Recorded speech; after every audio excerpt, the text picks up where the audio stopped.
Friends 2022 mega action இறுதி settle பல சம்பவங்கள் நடந்திருக்கு. மிச்சல் சாட்னரை சிஎஸ்கே வாங்காமல் மும்பை தட்டி தூக்கியிருக்காங்க.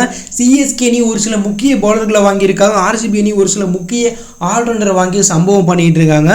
ஸோ கடைசி செட்டில் என்னென்ன சம்பவம் நடந்துச்சு, யார் யார் எந்தெந்த அணி வாங்கியிருக்கா அப்படிங்கிறத பற்றி தான் இந்த வீடியோவில் டீட்டெயிலாக பார்க்க போகிறோம். ஸோ 2025 மெகா ஆக்ஷன் கடைசி செட்டில் முதல் வீரராக விஸ்வேந்திர சிங் என்ற வீரரை அவருடைய அடிப்படை விலையான 3 லட்சத்துக்கு RR வாங்கினாங்க. அடுத்ததாக அஸ்வின் குமார் என்ற இளம் வீரரை மும்பை அணி 30 லட்சத்துக்கு வாங்கினாங்க. அடுத்ததாக ஆகாஷ் சிங்கை LSG அணி அடிப்படை விலையான 30 லட்சத்துக்கு தட்டி தூக்குனாங்க. அடுத்ததாக தமிழ்நாட்டை சேர்ந்த குர்பஜித் சிங் என்ற இளம் லெஃப்ட் ஹேண்ட் அதிரடி ஃபாஸ்ட் பவுலரை சிஎஸ்கே அணி தட்டி தூக்குனாங்க. இவரை வாங்க GT லக்னோ ஃபைட் பண்ணாங்க.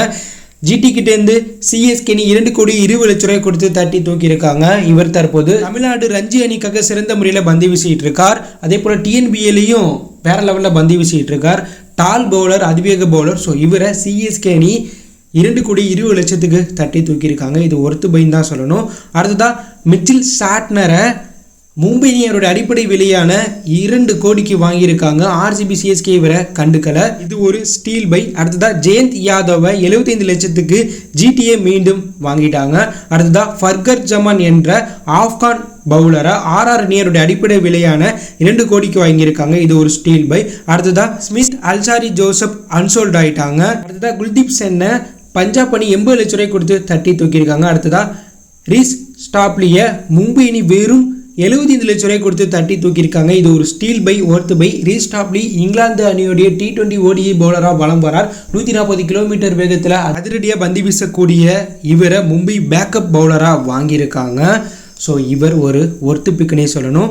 அடுத்ததா பஞ்சாப் அணி பிரியன்சா ஆர்யா என்ற இளம் வீரரை தட்டி தூக்கியிருக்காங்க. இவரை வாங்க RGB RR ஃபைட் பண்ணாங்க. ஆனால் பஞ்சாப் அணி 3 கோடி 80 லட்ச ரூபாய் கொடுத்து இவரை வாங்கியிருக்காங்க. இவருடைய அடிப்படை விலை 30 லட்சம். இவர் டெல்லியில் நடந்த ஒரு உள்ளூர் போட்டியில் 6 பாலுக்கு அடித்து சம்பவம் பண்ணனால இவரை இவ்வளோ கோடி கொடுத்து வாங்கியிருக்காங்க. அடுத்ததா மனோஜ் பன்கே என்ற இளம் வீரரை RGB அணி 30 லட்ச ரூபாய் கொடுத்து வாங்கியிருக்காங்க. இவர் பெங்களூரை சேர்ந்த விக்கெட் கீப்பர் பேட்ஸ்மேன்.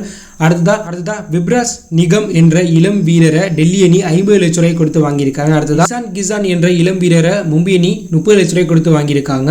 அடுத்ததா ஜேக்கப் போத்தல் என்ற இங்கிலாந்து இளம் ஆல்ரவுண்டரை RGB அணி ஃபைட் பண்ணி 2 கோடி 60 லட்சத்துக்கு வாங்கியிருக்காங்க. இவர் இங்கிலாந்தை சேர்ந்த அதிரடி ஆல்ரவுண்டர். அடுத்ததா பிரெயின் கார்டலை SRH அணி 1 கோடி கொடுத்து வாங்கியிருக்காங்க.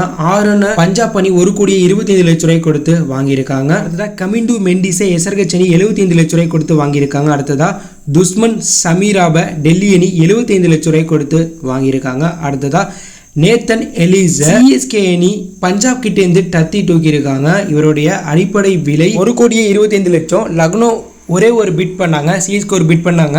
அதுக்கப்புறம் பார்த்தீங்கன்னா பஞ்சாப் அணி ATM கார்டை போட்டாங்க. ஆனால் சிஎஸ்கே அணி 2 கோடி பிட் பண்ணி நாட்டன் எலிசா தட்டி தூக்கியிருக்காங்க. தற்போது ஆஸ்திரேலியா அணியுடைய ஆல்ரவுண்டராக T20 பவுலராக வலம் வரார்.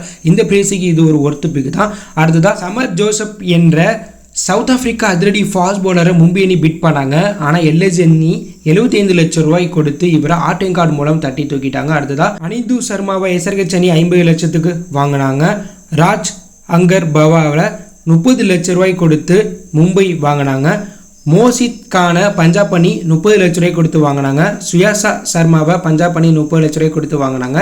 பிரின்ஸ் யாதவை லக்னோ அணி 30 லட்ச ரூபாய் கொடுத்து வாங்கினாங்க. அதுதான் சிஎஸ்கே அணி ஜெமின் ஓவர்டனை அவருடைய அடிப்படை விலையான 1 கோடி 50 லட்ச ரூபாய் கொடுத்து வாங்கியிருக்காங்க. இவர் இங்கிலாந்தை சேர்ந்த அதிரடி ஆல்ரவுண்டர். பந்தும் வேகமாக வீசுவார், பேட்டிங் நல்லா ஆடுவார். ஸோ இவரை 1 கோடி 50 லட்ச ரூபாய் கொடுத்து சிஎஸ்கே தட்டி தூக்கியிருக்காங்க. இதுவும் ஒரு ஒர்த்து பை தான். அடுத்ததா ஆஸ்திரேலியாவை சேர்ந்த ஜேவியர் பட்லரை பஞ்சாப் அணி 80 லட்ச ரூபாய் கொடுத்து வாங்கினாங்க. அடுத்ததா விஸ்வேந்தர் ராஜ் சௌத்ரியை லக்னோ அணி 30 லட்ச ரூபாய் கொடுத்து வாங்கினாங்க. அடுத்ததா சிஎஸ்கே அணி கமலேஷ் நாகர்கோடி என்ற இளம் ஃபாஸ்ட் பவுலரை 30 லட்ச ரூபாய் கொடுத்தவருடைய அடிப்படை விலையிலேயே வாங்கியிருக்காங்க. பேக்கப் வீரராக இது ஒரு ஒர்த்து பையாக சிஎஸ்கேக்கு பார்க்கப்படுது. அடுத்ததாக பைலா அவினேஷ் என்ற இளம் வீரரை பஞ்சாப் அணி 30 லட்ச ரூபாய் கொடுத்து வாங்கினாங்க. அடுத்ததாக ராமகிருஷ்ணா என்ற வீரரை சிஎஸ்கே அணி 30 லட்ச ரூபாய் கொடுத்து வாங்கினாங்க. இவர் தொடக்க ஆட்டக்காரராக தற்போது விளையாண்டுட்டு இருக்கார். ஸோ இதுவும் ஒரு பேக்கப் பை, ஒர்த்து பை. அடுத்ததாக சத்யநாராயணனை மும்பை அணி 30 லட்சத்துக்கு வாங்கினாங்க. அடுத்ததாக 14 வயதை சேர்ந்த வைபவ் சூரிய வம்சியை ஆர்ஆர் அணி 1 கோடியே 10 லட்ச ரூபாய் கொடுத்து வாங்கியிருக்காங்க. ஸோ ஐபிஎல் ஹிஸ்ட்ரியே 14 வயதை சேர்ந்த ஒரு வீரர் இவ்வளோ தொகைக்கு இப்போ தான் முதல்ல இடத்துல போகிறார். அடுத்ததாக எவன்ஸ் மலிங்காவை எஸ்ஆர்ஹெச் ஆர்ஆர் போட்டி போட்டு இறுதியாக எஸ்ஆர்ஹெச் அணி 1 கோடி 20 லட்ச ரூபாய் கொடுத்து வாங்கியிருக்காங்க. ஸ்ரீலங்காவை சேர்ந்த ஃபாஸ்ட் பாலராக இவரை இருக்கிறதுனால இவரை வாங்கியிருக்காங்க. இந்த ஆக்ஷனில் ஃபைனல் செட் இதுதான். அடுத்ததாக அன்சோல்டான வீரர்களை மீண்டும் பார்த்தீங்கன்னா ஏலம் விட்டுட்டு இருக்காங்க. ஸோ ஆல்மோஸ்ட் எல்லா அணியுமே அந்த அணிக்கு தேவையான முக்கால்வாசி வீரர்கள் இல்லை, 90% வீரரை எடுத்திருக்காங்க. ஸோ இந்த ஆக்ஷனில் உங்களுக்கு பிடிச்ச அணி தரமான வீரர்களை கரெக்டான ப்ரைஸுக்கு எடுத்திருக்காங்களா? ஸோ யார் ஆக்ஷனில் சிறப்பாக செயல்பட்டால் யார் ஒழுங்காக செயல்படலை? ஸோ பல வீரர்கள் ஆக்ஷனில் நல்ல வீரர்கள் அன்சோல்ட் ஆயிருக்காங்க. இதை பற்றி நீங்கள் என்ன நினைக்கிறீங்க? அப்படி ஒரு கருத்தை கமெண்ட்ல லீவ் பண்ணுங்கள். இந்த எப்படி இருந்தால் லைக் பண்ணுங்கள், ஷேர் பண்ணுங்கள், கமெண்ட் பண்ணுங்கள். மறக்காம நம்ம சேனலை சப்ஸ்கிரைப் பண்ணி ஃபாலோ பண்ணுங்கள். தேங்க்யூ ஃபார் வாட்சிங்.